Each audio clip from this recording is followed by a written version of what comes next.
I've been shot on my leg 2 times. I've been stabbed 3 or 4 times. I've been jumped more than 50 times. Miami. After viewing a cache of weapons confiscated from Miami gangs, the Dade grand jury issues a report that northern gangs are flowing into South Florida and making things worse here.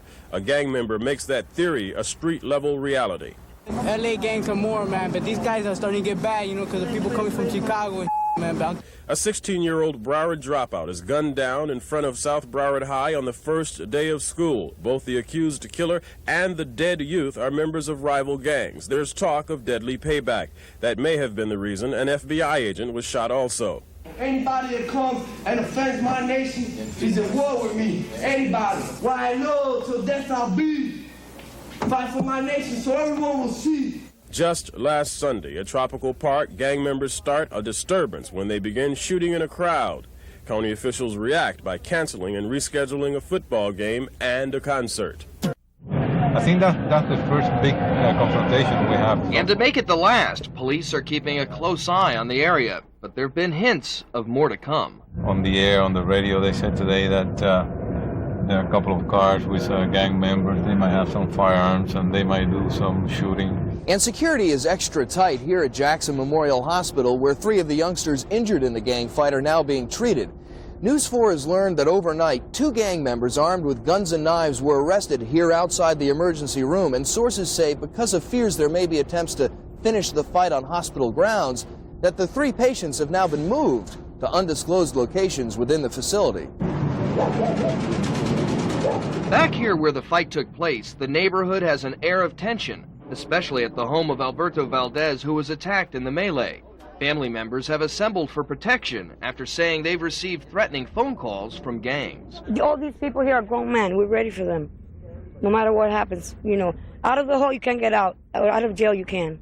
Well, police say at least a half-dozen gang members will be going to jail for their role in the violence. But it's little comfort to those living here on gang turf. In Miami, John Crane, News 4. I live here for 12 years. Never have this kind of trouble about 2 or 3 years ago.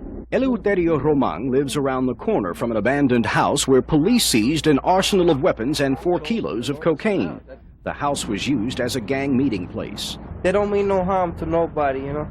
19-year-old Orlando Jimenez claims not to belong to a gang, but says many of his friends are members, and they and other gang members in other neighborhoods are armed. In South Florida, they're easy to get these days, because probably they'll buy hot from the streets and stuff like that.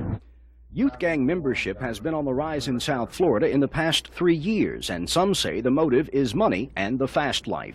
Guns, drugs, you know, anyway, like I said, you know, if you can make $1, hey, that's what it's usually about, making that money. But many of the weapons in possession of youth gangs are used for indiscriminate shootings. Next to the house where the weapons and drugs were found, I pulled out a .22 caliber slug from an old dresser that was used for target practice. Many local business owners know who the gang members are, but they're reluctant to talk about them.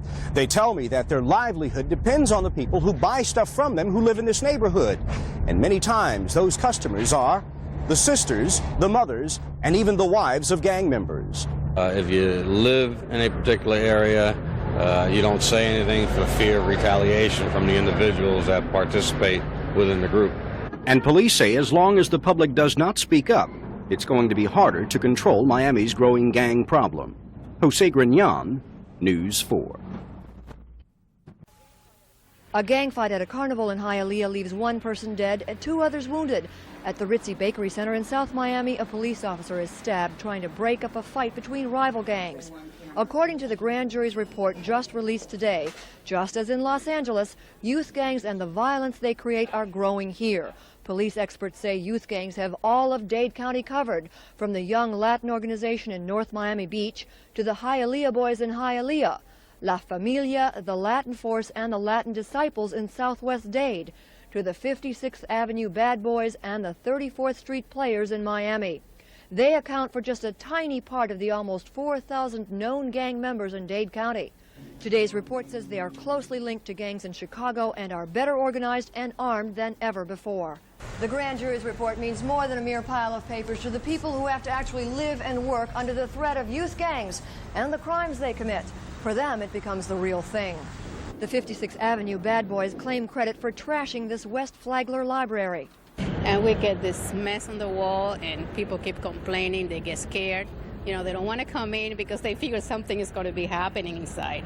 Victoria Vasquez lives close to Kinloch Park Junior High, the scene of gang fights and shootings. I'm very worried about the gang because broken the car, driving very fast. I'm very scared. It's hard to see when you get up in the morning and see your car's not there. Frustrated police say gang members know they'll get off easy because they're juveniles.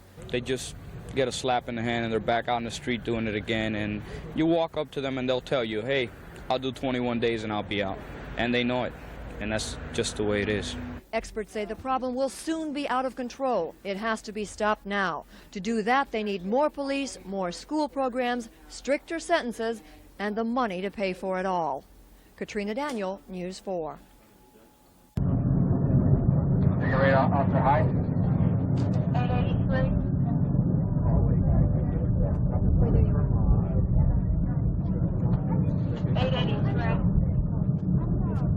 A little further, please. Thank you. Officer Eric Butler was shot in the temple after he and his partner walked in on the armed robbery at the Pink Pussycat Boutique. A Metro-Dade police explorer gave chase along with the two officers after he says the suspect fired a warning shot. When I got down over there, he said, if you move, I'm going to kill you. We heard shots, we ran downstairs, and we saw the young man lying cradled in his partner's arms. While the married father of two was rushed to Jackson Memorial Hospital, his co-workers captured one suspect, and a massive dragnet searched suspicious cars and boats at a nearby marina for his partner, and the police chief fumed. Pulling guns on my police officers is going to work, then the criminal element is in for one hell of a surprise, because we will not be intimidated. Ed Odell, News 4. The Thompson submachine gun was the criminal's choice during the 1930s, but today police are coming up against weapons that can fire 30 rounds in a matter of seconds. They empty the magazines a lot quicker. There are 9mm out there. They're light. They're much lighter in weight. They're easier to conceal because they're much smaller. It's just much more dangerous. Not just dangerous from its capacity for rapid fire, but dangerous from the lack of control the gun's operator has. Here's what firing a MAC-10 looks like in slow motion. It's been proven that it's very hard to control a fully automatic machine gun from rising up and spraying buildings and innocent bystanders. Agent Hook is holding a new 9mm submachine gun drug agents are now being issued to combat the machine guns in the hands of drug traffickers. And even Miami police are issuing its officers a new 9mm semi-automatic handgun. It has capacity of 17 rounds as compared to the 6 shots that we were carrying on the streets before. Confiscated weapons like these, which were initially designed for military combat, give you a good idea of what police are up against. Some who work in law enforcement say their new guns don't even the odds with the crooks, but they give police more of a chance to survive on the streets. Jose Grignon, News 4. A lot has been made of crack being far more dangerous than powdered cocaine. But crack is essentially cocaine, so why the difference? When someone snorts cocaine, the drug is absorbed through the nasal cavity, and there's only so much surface area there to absorb it. Also, cocaine causes blood vessels to constrict, further limiting how much of the drug gets into the system.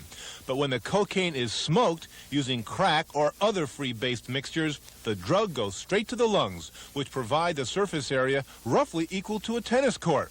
And from there, there's a quick, direct line to the heart and brain. That's not all.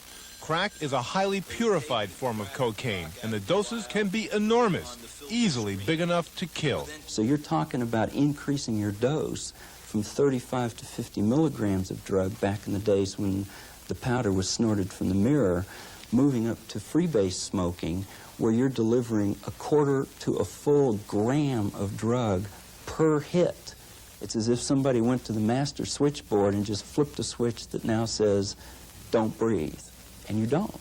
I mean, I put a rock the size of my thumbnail on top of a pipe one time, and I was high before I even finished taking the hit.